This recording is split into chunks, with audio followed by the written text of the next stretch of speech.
planning and goal-setting efforts? Well, you're in luck, as our next speaker has had both successes and some notable failures in his own history of setting and achieving his goals.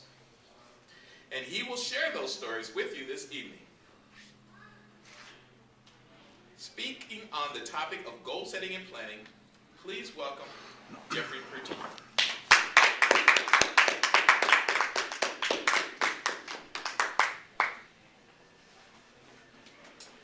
Happy New Year! New Year, as we all know, is the time when we all make resolutions, right? I don't make resolutions anymore. Why, you're probably curious? I'll tell you, because I never lived up to them and it got too depressing. By the beginning of February, I'd always failed on most of my resolutions, and I was a sad, sad case. I didn't make any resolutions this year. I haven't done it for 5 years. Probably because I didn't know the tools that we are going to talk about today. So, with that, goal setting and planning. You have a handout in front of you. This is the handout from the Leadership Excellence Series from Toastmasters International. A goal is amazing.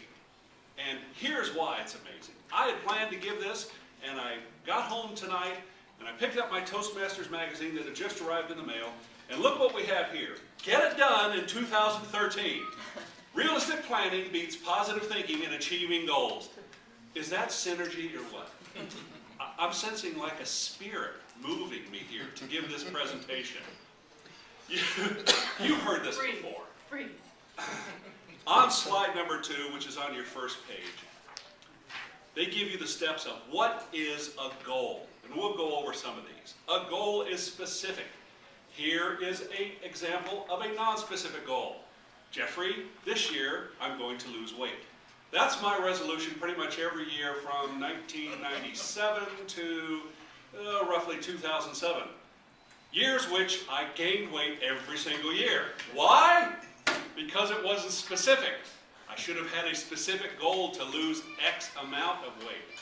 That way I would have felt even worse when I gained weight. It's measurable. Again, that's a classic example. I want to lose weight this year. I can't measure that except that I do lose weight. But if I have a specific goal in mind, that will allow me to work back in the planning process, which we'll get to in a minute.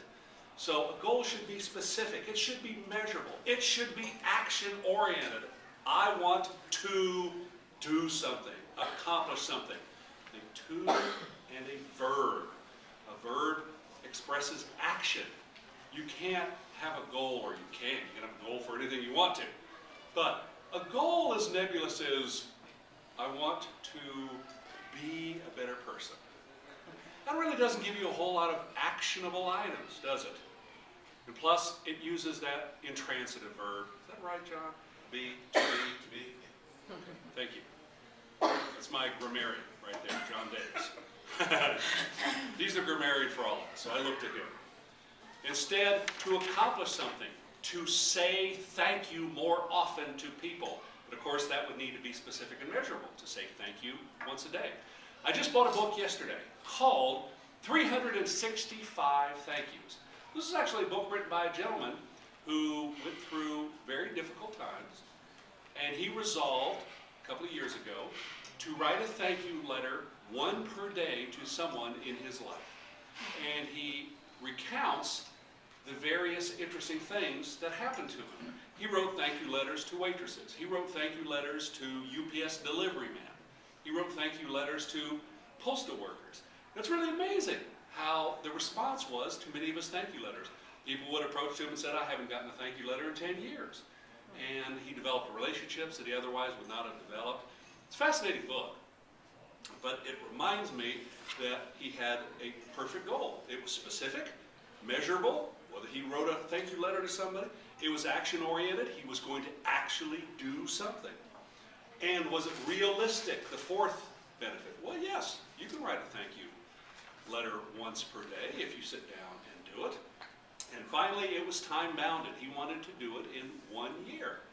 So the 5 characteristics of a goal as presented to you here are specific, measurable, action-oriented, realistic, and time-bounded. If anybody wants to take the first letters of each one of those, I think we have an acronym here. Yes, it is SMART. You want to have SMART goals. I'm sorry, that is just so cute, I can't stand it. But the great thing about acronyms is I actually create acronyms in my own life all the time because it does help me remember things in the future. In fact, my new wife Elizabeth and I, we've created a couple of acronyms of our own, acronyms which I actually can't share with you. But the funny thing about it is months can go by and we will not have mentioned our acronym, but we just mention the acronym to each other and we can both reel off what they stand for. If we just tried to remember it, there would be no way, but we can remember those acronyms. Once you have a goal that is SMART, I like to say that, you then, flipping over to backside, want to plan to achieve those goals. We all know the benefits of planning. I'm not going to repeat them here. Planning is good. Do we all love planning? Would we like to join and sing Kumbaya, the benefits of planning? Okay. So we agree that planning is a good thing. It's kind of like motherhood and apple pie. You don't really need to debate the benefits of planning. It's just a good thing. But it helps to have a process, and that's the purpose of the last slide. When you are planning to achieve your goals, it helps to establish some strategies. The book that I just commented, his strategy was easy. I'm going to write a thank you letter to somebody every single day. He set a timetable, one per day. And there's a little tip on that. I would encourage you, and this is what has worked for me, and that is that you want to set a timetable that has something you can achieve in the short term. If you set a goal for the year, resolutions are a classic example. If it's kind of nebulous and far off into the future, for example, I want to lose 50 pounds. Well, I can always have the donut today because I can worry about the 50 pounds next week, and next week, and next week. And consequently, I get to November and I still need to lose by that time 60 pounds because of the 10 pounds I've gone up in the interim. So if you can set a timetable that's more common, like I want to lose 1 pound this week or 2 pounds this week, and then not put it back on the next week. If this is a team-oriented goal, of course it's important to assign responsibilities, assuming you have the power and the authority to assign responsibilities, and assuming you understand your team's level of competence in these areas. I have been a part of many project teams in my career, and I will tell you that the worst ones were by supervisors or new project leaders who didn't really understand the capabilities of their team, so they kind of divvied it up equally. What a nightmare. People have such different capabilities for work that almost never works. So it helps if you really know your team members before you go around handing out responsibilities. Anticipate the obstacles. Now here's a funny thing. I've done a lot of software projects. A lot of software projects in my career. And I have an ironclad rule on my software projects, which is I try to sit down, figure out worst case scenario. How long should it take me to complete this project, anticipating every obstacle that I can find, and then I triple it. Everything takes longer than you think it should.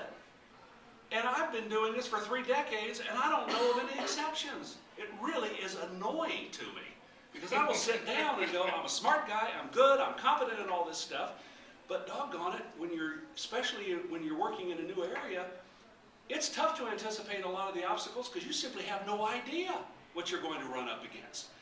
What I've determined on big projects is it goes like this. It's the classic 3 steps forward.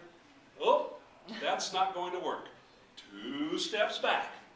3 steps, oh, I'm getting 4 steps forward. 5 steps forward. 6 steps forward. Oh, no, that's not going to work either. 3 steps back.